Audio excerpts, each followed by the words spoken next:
ఆ, నమస్కారం, అందరికీ నమస్కారం. సుమ గారు ఫ్యూ వర్డ్స్ అన్నారు, బట్ ఫ్యూ ఇయర్స్ గురించి మాట్లాడాలి. ఫ్యూ వర్డ్స్ అంటే ఆ, చాలామందికి థ్యాంక్స్ చెప్పాలి. ముందుగా ఫస్ట్ విషయం, యాక్చువల్గా నేను ఈరోజు ముందుగా మాట్లాడాలనుకున్న విషయం మీకు అందరికీ తెలుసు. సినిమా కొంచెం అనుకున్న దానికంటే కొంచెం లేట్ అయింది. బయట చాలామంది చాలా రకాలుగా మాట్లాడుకుంటారు, అది అది సృష్టి ధర్మం. బట్ ఎందుకు లేట్ అయింది అనేది నేను మళ్ళీ చెప్పాలి. ఫస్ట్ ఒక కాలేజ్ బ్యాక్డ్రాప్లో ఒక ఖుషీ ఎక్స్టెన్షన్ లాంటి స్టోరీ. ఖుషీలో ఉన్న ఇద్దరు స్టూడెంట్స్ మళ్ళీ ఈగో వచ్చి విడిపోయి మళ్ళీ కాలేజ్కి వచ్చి వాళ్ళు ఇద్దరు లెక్చర్గా ఉన్నప్పుడు అదే ఈగో కంటిన్యూ అవుతే ఎలా ఉంటుంది, ఒక క్రేజీ థాట్తో స్టార్ట్ అయ్యాము. బట్ అది స్టార్ట్ అయిపోయిన తర్వాత నేను అనుకున్న స్పేస్, నేను అనుకున్న హీరోయిజము, నేను అనుకున్న ఎక్కడో ఒక ఫన్ అనే యాంగిల్కి లిమిట్ అయిపోతున్నాం అని చెప్పి కథ మారడం జరిగింది. కథ మార్చిన దగ్గర నుంచి ఆ స్క్రిప్ట్ సాటిస్ఫాక్షన్గా వచ్చేంత వరకు, అండ్ మధ్యలో అది కోవిడ్ అంటారో ఇంకోటి అంటారో, వాట్ ఎవర్ రీజన్స్, ఈ సినిమా డిలే అవ్వడానికి అట్ ది సేమ్ టైం ఇందాక అందరు చెప్పారు చాలా ఫాస్ట్గా సినిమా ఫినిష్ చేసాం అంటే నేనేదో కావాలని చెప్పట్లేదు. ఈ సినిమా డిలే అవ్వడానికి నేనే రీజను. ఈ సినిమా మొన్న అంత ఫాస్ట్గా తీసాం కూడా నేనే రీజన్. సో ఈ జర్నీ మొత్తం ఒక ప్రొడ్యూసర్ ట్రావెల్ అవ్వడం అనేది అసలు మాటలు కాదు. నవీన్ గారు, రవి గారు, మీ ఇద్దరు లిటరల్గా నన్ను సినిమా ఫినిష్ అయ్యేంత వరకు, ఈ రోజుకి రేపు రిలీజ్ అయ్యేంత వరకు కూడా మీ ఇద్దరు నన్ను భుజాల మీద మోసారు సార్. భుజాల మీద అంటే మీరు లిటరల్ మీనింగ్ తీసుకోవద్దు. నవీన్ గారు, రవి గారు హైట్కి భుజాల మీద మోస్తే బ్యాలెన్స్ ఉండదు, వాళ్ళ గుండెలు పెట్టుకున్నారు. Sir, your one of the best producer. అంటే ఎనీ డైరెక్టర్కి డ్రీమ్ ప్రొడ్యూసర్ సార్ మీరు. ఇంత లేట్ అయినా సరే సినిమా సాంగ్స్ దగ్గరికి వచ్చేసరికి నేను ఒక 500 మంది డ్యాన్సర్లు నడితే వాళ్ళు 1500 మంది పెట్టుకున్నాను వాళ్ళు. నేను ఒక ఈ సైజు సెట్ అడిగితే వాళ్ళు ఈ సైజు సెట్ ఇచ్చారు. అండ్ ఆనందన్న, thank you so much. Director విజయాన్ని ఈ రేంజ్లో మ్యాగ్నిఫై చేయాలంటే it's only one and only you. And ఇందాక ఆనంద్ గారు సరిగ్గా చెప్పలేదు, మైత్రి కెరీర్లోనే ఎత్తరా కాలర్ వేసిన సెట్ బిగ్గెస్ట్ సెట్ అండి. రోజు 1500 మందితో షూటింగ్ చేసేవాళ్ళం. ఎవరన్నా సరే లిమిటెడ్ డేట్స్ ఉన్నాయి, మనం త్వరగా ఫినిష్ చేయండి అంటారు. ఏ రోజు కూడా ఏం అడిగినా సరే ఎంత కావాలి అని అడిగారు తప్ప ఎందుకు కావాలి అని ఏ రోజు ప్రశ్నించలేదు. ప్రతి డైరెక్టర్ డ్రీమ్ ప్రొడ్యూసర్స్ అండి మైత్రి మూవీ మేకర్స్. సార్, నవీన్ గారు, రవి గారు, మీతో పరిచయం అయిన తర్వాత ఇందాక వీడియో రిలీజ్ చేశారు మనవాళ్ళు. మీ బ్యానర్లో రిలీజ్ అయిన దాదాపు ఒక 15-20 సినిమాలు ప్రీ రిలీజ్ ఈవెంట్లకు నేను వచ్చి ఉంటాను.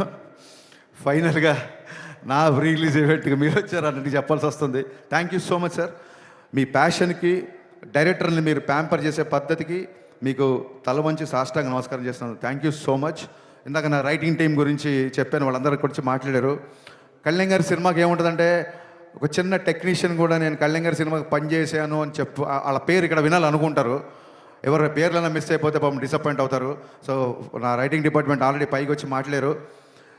మా కథ మారినా మా గురించి, ఎస్పెషల్లీ నా గురించి కథలుగా బయట మాట్లాడుకున్నా, నాతో పాటు దాదాపు 2.5 సంవత్సరాలు జర్నీ చేసిన రైటర్ డైరెక్టర్ సంతోషం, mister perfect writer director Dashrath గారికి నేను మనస్ఫూర్తిగా కృతజ్ఞతలు చెప్పుకున్నాను. థ్యాంక్ యూ సో మచ్ అన్న.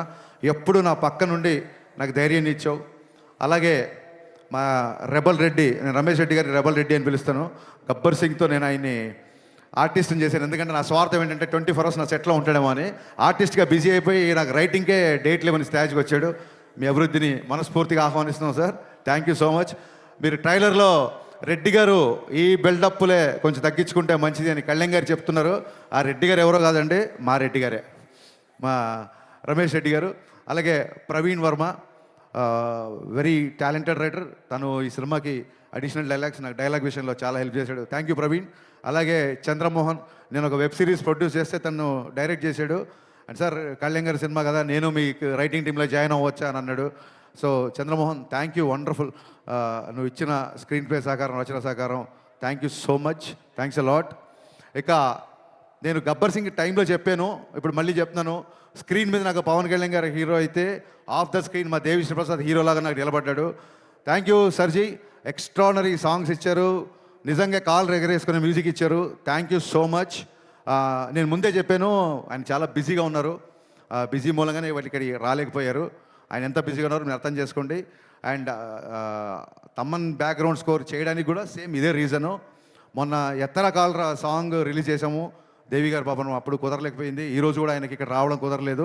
సో మీకు దీన్ని బట్టి అర్థమై ఉంటుంది, మేము ఆయన టైం లైన్స్ మ్యాచ్ చేయలేక తమన్ గారు ఏమో ఆయన కళ్యాణ్ గారు రిలీజ్ ఈవెంట్ మిస్ అవ్వాలని ఎవరు అనుకుంటారు. So it's very busy. Devi గారు thank you so much once again. Prepone చేయడం అనేది పండగలకి సినిమా తెచ్చేద్దామనో లేకపోతే ప్రొడ్యూసర్స్ గ్రీడో డైరెక్టర్స్ గ్రీడో కాదండి. It's a collective decision.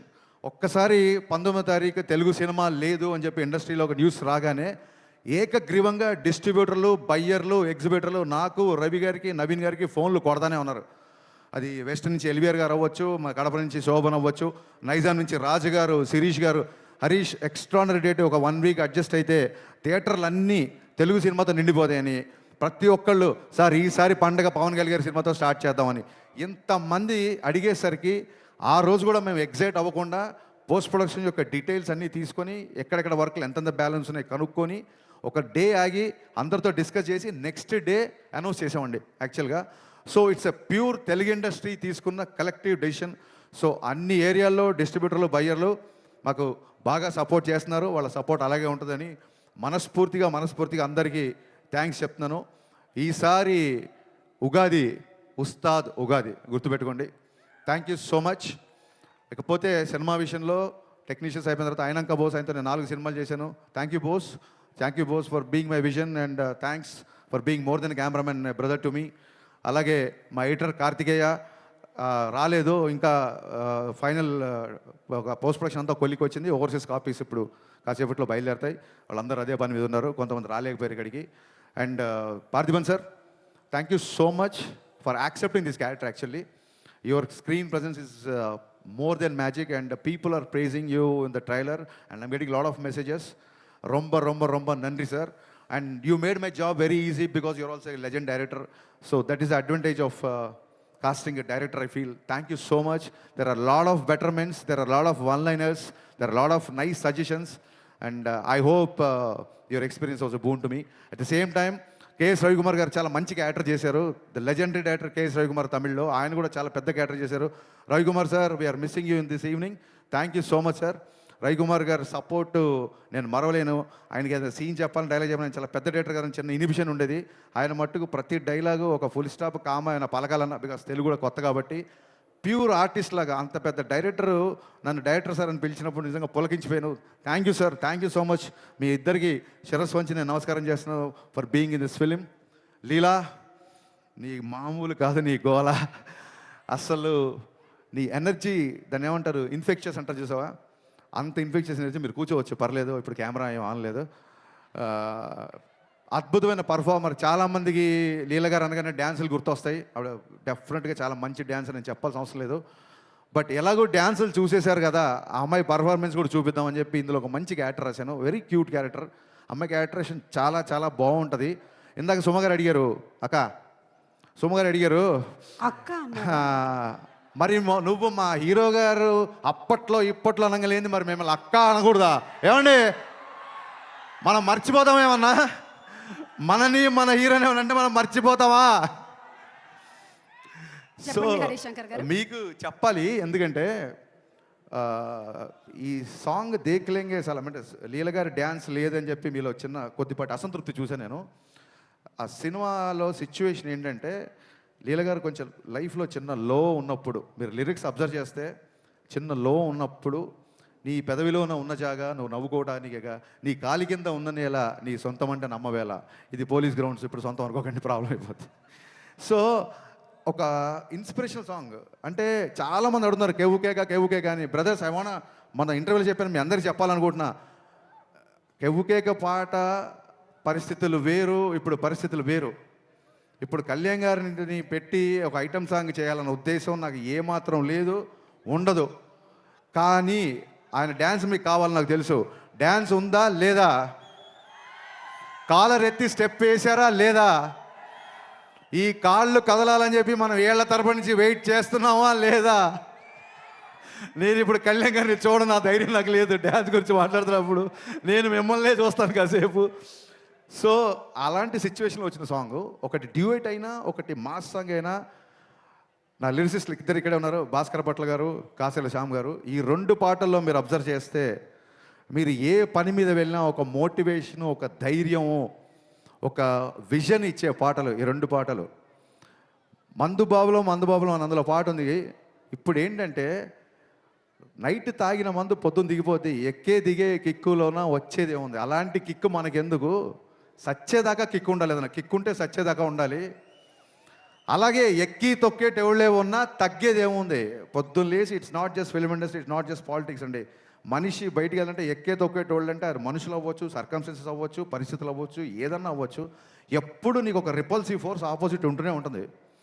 అలాంటి ఉన్నప్పుడు కూడా ఎక్కి తొక్కేటోళ్ళు ఉన్నప్పుడు కూడా తగ్గేది ఏముంది, నెగ్గేదాకా తిక్కే ఉండాలి. ఈ పాట గోలీ సోడాలాగా ఒక బందీగానా బతికేలా, గోలీ సోడాల ఎలా ఇరిగిపోయి ఉంటుందో మీకు తెలుసు. సఫకేటింగ్ లైఫ్ వద్దు, లిబరేషన్ సాంగ్. ఇది ఒక మోటివేషన్ ఇచ్చే లిరిక్స్. ఈ 2 పాటలో కళ్యాణ్ గారు డ్యాన్స్ చేసింది ఊరికే తమాషాగా డ్యాన్స్ కాదండి, డెఫినెట్గా మనకు నచ్చిన గ్రేస్ మూమెంట్ చేసినా సరే. సినిమాలో డైలాగ్ ఉంది, పాట అయినా ఆట అయినా అంతర్లీనంగా ఒక మెసేజ్ ఉండాలి అని. సో ఆ పాట అయినా ఆట అయినా ఒక మెసేజ్ ఉండాలి. ఆ మెసేజ్ కూడా కరెక్ట్గా మన డిఎన్ఏలో దిగేలాగా ఉండాలి, క్లాసులు బిగినట్టు ఉండకూడదు. అందుకు భాస్కర్ భట్ల గారు, కాసేల శ్యామ్ గారు ఇద్దరు డిఫరెంట్ సన్నివేశాలకి డిఫరెంట్ సాంగ్స్ రాసిన ఫైనల్గా ఒకటే మెసేజ్ బయటికి వెళ్ళింది. అది ఏంటంటే, we are here to fight, we are here to live, we are here to follow our intuition. బయట వాళ్ళ ప్రభావాలు, బయట వాళ్ళ మాటలు, బయట వాళ్ళ ఏవి మార్చలేవు. మీదే విజను, మీదే లైఫ్, మీదే అని ఈ స్ఫూర్తినిచ్చే పాటలు. వాళ్ళిద్దరికి ఒకటే మాట చెప్పా, ఇద్దరి లిరిసిస్టులకు నేను చెప్పింది ఒకటే. సార్ నేను ఎప్పుడు లోలో ఉన్నప్పుడు వేటూరి గారిది పాట వింటా, మా ఊపిరి నిప్పుల ఉప్పెన, మా ఊహలు కత్తుల వంతెన, మా దెబ్బకు దిక్కడు పిల్లటెళ్ళిపోయే రంపంపం. ఆ సాంగ్ ఎప్పుడు వింటుంటా. యువత తాలూకు భావజాలం ఆ పాటలో ఉంటుంది, నాకు చాలా ఇష్టం. అలాగే ముందుకెళ్ళే వాళ్ళు, కాస్త ఫెయిల్యూర్లో ఉన్నవాళ్ళు, లేకపోతే చాలా హై గోల్స్ పెట్టుకున్న వాళ్ళు, నేడేరా నీకు నేస్తము, రేపే లేదు, నిన్నంటే నిండు సున్నరా రానే రాదు. ఇవే వేటూరు గారు రాసిన ఈ పదాలే వాళ్ళకి చెప్పాను, దాని నుంచి వచ్చిన ఈ పాటలు. సో హోప్ యూ అండర్స్టాండ్ అండి. శ్రీలీల గారు డ్యాన్స్ చూసుకోవాల్సిన వాళ్ళు ఇమ్మీడియట్గా ఇంటికి వెళ్ళి యూట్యూబ్ ఓపెన్ చేయండి, బోల్డ్ పాటలు ఉన్నాయి. కళ్యాణ్ గారు డ్యాన్స్ చూసుకోవాల్సిన వాళ్ళు మార్చి 19న ఖచ్చితంగా సినిమాకి రండి. కళ్యాణ్ గారి డ్యాన్స్ చూడడానికి దేకులేంగేసి అలా పెట్టాము, దాని వెనకాల అంతరార్థం ఇది. ఇకపోతే అందరు ఎస్ ఎస్ ఎస్ ఎస్ చాలామంది ఎప్పటికీ రాలేదు. ఒకసారి డైరెక్షన్ డిపార్ట్మెంట్ దగ్గర ఇక్కడ ఉన్నారా? డైరెక్షన్ డిపార్ట్మెంట్ దగ్గర ఇక్కడే ఉన్నారు అనుకుంటున్నాను నేను. ఇప్పటికీ ఇంకా నేనన్నా ఒక పని అప్పచెప్పి ఒక పావు గంట పడుకుంటున్నా కానీ ఒక 3 రోజుల నుంచి పడుకోకుండా నా డిపార్ట్మెంట్ అంతా పనిచేస్తున్నారు. ముఖ్యంగా అఖిల్, రవి, మీ ఇద్దరు నాకు కుడి భుజం ఎడమ భుజంలో ఉన్నారు. Thank you so much. దగ్గరలో ఉంటే టైం వేస్ట్ చేయకుండా స్టేజ్ మీదకి రండి, లేకపోయినా అక్కడి నుంచి చెయ్యి ఊపేయండి. ఇప్పటికి లేట్ అయింది. So Akhil, Ravi, come please come ఫాస్ట్గా. వీళ్ళిద్దరూ నాకు ఒక కుడి భుజం ఎడమ భుజం అంటే మీరు నమ్మండి. చూడండి, అసలు ఒక 3-4 రోజుల నుంచి నిద్ర లేకుండా పనిచేస్తున్నారు. Thank you so much Akhil. Thank you Ravi, thank you so much. ఇక కుడి భుజం ఎడమ భుజం అయితే గుండెకాయ ఒకటి ఉంది. మా బాబీ ఫాలోయింగ్ ఏంటి అసలు నాకు అర్థం కావట్లేదు. నేను పిలవలేదు ఇంకా. వీళ్ళిద్దరు నా కుడి భుజం ఎడమ భుజం అయితే మా బాబీ. యాక్చువల్గా బాబీ కోసం ఒక టీజర్ కట్ చేద్దాం అనుకుని నేను కళ్యాణ్ గారికి కూడా చెప్పాను. Bobby Mythri movie makers from the co-director of Gabbar Singh and Vakil Saab. Bobby, the unique and the most wanted co-director in the industry. Bobby నా గుండెకాయ అంతకంటే ఎక్కువ. ఎంత కష్టపడుతున్నాడంటే అస్సలు నాకు తెలిసి ఒక స్టేజ్లో నాకు టెన్షన్ వచ్చింది, ఆరోగ్యం అయిపోద్దేమో, నువ్వు 1 గంట పడుకో నేను వెళ్తాను అని చెప్పి ఇలాగా షిఫ్ట్లు వారీగా పనిచేస్తున్నాం. బాబీ లేని షూటింగ్ నేను ఊహించుకోలేను. బాబీ ఇంతకంటే ఎలివేషన్లు ఎక్కువైతే. Thank you so much Bobby. ఒక స్టేజ్లో పాండమిక్ నుంచి బయటికి వచ్చి సినిమా చాలా త్వరగా ముగిస్తా పెట్టి వీళ్ళందరూ కష్టపడ్డారు, వీళ్ళ గురించి నేను చెప్పి తీరాలి. Thank you. ఒక స్టేజ్లో చాలా లోలో ఉన్నప్పుడు, చాలా లోలో ఉన్న వస్తారు చాలా లోలో ఉన్నప్పుడు దెబ్బలు తిని మానసికంగా క్షతగాత్రం అయినప్పుడు కనీసం ఒక థాట్ ముందుకు తీసుకెళ్ళే ధైర్యం లేక, సత్తువ లేక, శక్తి లేక, అది నా సినిమా బిఫోర్ వచ్చిన సినిమా సరిగా ఆడకపోవడం అవ్వచ్చు, పాండమిక్ అవ్వచ్చు, సడన్గా ఒక మెంటల్ లో అవ్వచ్చు. మనం ఏం దేవుళ్ళం కాదు కదా, ఎవరైనా లోలో ఉంటారు కదా. అలాంటి ఒక లోలో ఉండి నన్ను నేను నేను నిలబడమే చాలా కష్టం అన్న ఒక భయంకరమైన పరిస్థితిలో ఉన్నప్పుడు, నేనేది లోపల దాచుకోండి అందరికీ తెలుసు, ఓపెన్గా చెప్తున్నాను. ఒక డీప్ లోలో ఉన్నప్పుడు గజేంద్ర మోక్షంలో ఏనుగు కాలు మొసలి పట్టుకున్నప్పుడు ఏనుగు ప్రార్థిస్తే సిరిగింజప్పడు శంకరవు యుగమున్ జయదేవు సంధింపడే అని లక్ష్మీదేవికి కూడా చెప్పకుండా, చక్రము శంఖు ఏమీ లేకుండా అలా ఒక స్పీడ్గా శ్రీహరి తన భక్తుని కాపాడడానికి వచ్చినట్టు, అలాంటి పరిస్థితుల్లో ఆ దేవుళ్ళలాగానే నా దేవుడు పవన్ కళ్యాణ్ గారు అన్నపూర్ణ స్టూడియోకి నన్ను పిలిచి నా దగ్గరకు వచ్చి త్వరగా షూటింగ్ ప్లాన్ చేసుకో అన్నారు. ఆ ఒక్క పిలుపుతో అప్పటి వరకు ఉన్న గాయాలు, అప్పటి వరకు ఉన్న స్వేదాలు, మరి పవనుడు కదా, వాయు వేగంతో అవన్నీ మాయమైపోయాయి. ఒక్కసారి షూటింగ్ స్టార్ట్ అయిన తర్వాత ఎప్పుడు స్టార్ట్ అయింది, ఎప్పుడు ఫినిష్ అయింది అనేది నిజంగా మా ఊహలో లేదు. ఎవ్రీ డే రేపు ఒక డైలాగ్ ఉంటుంది, సార్తో ఈ డైలాగ్ చెప్పించాలి, రేపు పొద్దున సార్తో ఈ వాక్, సార్తో ఈ హెయిర్ స్టైల్, సార్కి ఈ కాస్ట్యూమ్ వేయాలి. ఈ హైలో నైట్ ఎక్సైట్మెంట్లో నిద్ర పట్టేది కాదు. ఆయన పరిగెత్తాడు మాతో పాటు. ఇందాక రవి గారు చెప్పింది అక్షరాల నిజం. కమిట్మెంట్ అంటే గబ్బర్ సింగ్ అప్పుడు కొంచెం ఇంతకంటే యంగ్ కదా, కటౌట్ కంటెంట్ ఉన్నోడికి కటౌట్ చాలు అనుకున్నాను. బట్ కమిట్మెంట్ ఉన్నోడికే కటౌట్ ఉంటుంది అని పవన్ కళ్యాణ్ గారు చూసిన తర్వాత నా డైలాగ్ నేను మార్చుకుంటున్నాను. ఆ కమిట్మెంట్ కటౌట్ ఇక్కడ పెట్టిన కటౌట్లు కాదండి, మనం అందరం ఆ కమిట్మెంట్కి గుండెలో పెట్టుకున్నాం. ఆయన కటౌట్ని గుండెలో పెట్టుకున్నాం. ఇందాక ఈ చొక్కా గురించి అడిగారు కళ్యాణ్ గారు, ఏంటంటే సార్ జస్ట్ ప్రమోషన్ అని చెప్పా, కానీ మీతో పంచుకుంటున్నా. గుండె లోపల పవన్ కళ్యాణే, గుండె పైన పవన్ కళ్యాణే, నా గుండె ధైర్యం కూడా పవన్ కళ్యాణే. Thank you. ఎంత కష్టపడ్డారంటే ఇందాక రవి గారు చెప్పినట్టు సడన్గా సార్ ఇంపార్టెంట్ క్యాబినెట్ మీటింగ్ ఏదో ఉంది, సార్ విజయవాడ వెళ్ళారు అనగానే టీం అందరం ఓకే ఇవాళ షూటింగ్ లేదు అనుకునేవాళ్ళం. కరెక్ట్గా క్యాబినెట్ మీటింగ్ అయిపోయిందని చెప్పి ట్విట్టర్లో న్యూస్లో వచ్చే టైం కల్లా మా క్రియేటివ్ ప్రొడ్యూసర్ హరీష్ భాయ్ గారు టక్కుని కాల్ చేసి, సార్ 9 o'clock షూటింగ్ పెట్టుకోమన్నారు, టైం వేస్ట్ చేద్దన్నారు. అనగానే గబ్బ నైట్ 9 o'clock షూటింగ్ పెట్టుకునేవాళ్ళం. లిరికల్ వీడియోలో చూసారు లేదో, సార్ 1 more అన్నారు. నేను మాస్టర్ ఓకే అన్న తర్వాత కూడా ఆయన 1 more లేదు, ఇంకా బెటర్గా చేస్తాను నాగని చెప్పి మళ్ళీ ఆ డ్యాన్స్ మూమెంట్ చేసిన రోజులు ఉన్నాయి. సార్ గబ్బర్ సింగ్ అప్పుడు దాన్ని ఏమంటారు, కుర్రతనం అంటారో వెరితనం అంటారో నాకు తెలియదు, కానీ ఆ రోజులు నాకు సొమ్మగారు చెప్పి పద్దాగా 13 సంవత్సరాలు నాకు నిన్నగాక మన పొల్లాచికి వెళ్ళినట్టుంది. జస్ట్ ఒక 1 week బ్యాక్ మిమ్మల్ని మీతో గుర్రం ఎక్కించి మన కచ్లో షూటింగ్ చేసినట్టు ఉంది.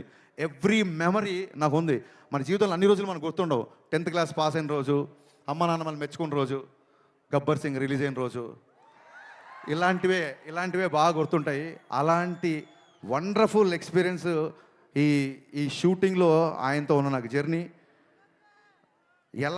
ఎలా జరిగింది షూటింగ్ అనేది అసలు నేను మాటల్లో చెప్పలేను. కళ్యాణ్ గారు, ఆ రుణం అయితే తీర్చేసుకోవచ్చు. దాన్ని ఏమంటారు, బంధం అనుకోండి. ఆ బంధం తీరిపోవాలి తప్ప ఒకళ్ళు తీర్చుకోలేరు. ఆ బంధం మీద నాకు ఉన్నందుకు నేను ఆ దేవుడికి మనస్ఫూర్తి కృతజ్ఞతలు చెప్పుకుంటున్నాను. ఇంకొక చిన్న విషయం క్లారిఫై, శ్రీహరి లాగా వచ్చాడు అని పవన్ కళ్యాణ్ గారిని దేవుడిలాగా ప్రపంచంలో కొంతమంది కామెంట్ చేస్తున్నారు. ఒక చిన్న విషయం క్లారిఫై చేయాలనుకుంటున్నా. మనం దేవుడు అనేది మనం ఊరికే ఎవరినో పొగడాలని చెప్పేది కాదు. సమయానికి నువ్వు దేవుళ్ళో వచ్చావరా అని ఫ్రెండ్ అని అంటాం, సమయానికి ఆ రోజు మా మామయ్య దేవుళ్ళో వచ్చాడు అంటాం, పరిచయం లేని వ్యక్తి కూడా టక్కనే హెల్ప్ చేస్తే దేవుళ్ళో వచ్చాడు అంటాం, సచిన్ తెండూల్కర్ని గాడ్ ఆఫ్ క్రికెట్ అంటాం, Saraswati God of wisdom, Lakshmidevi God of wealth అంటాం. అలాగా మనం అభిమానంతో గాడ్ అని పిలుచుకుంటే ఆయన్ని అది గాడ్ ఆఫ్ క్రేజ్ అవ్వచ్చు, గాడ్ ఆఫ్ స్వాగ్ అవ్వచ్చు. సచిన్ తెండూల్కర్ గారిని గాడ్ అంతా మాత్రం నన్ను విగ్రహం పెట్టి బ్యాట్ అని ధ్వజస్తంభాల్లో పెట్టి గుళ్ళు కట్టమని ఎవరు చెప్పలేదు కదా. It is the supremacy experience, it's a superlative expression అంతే.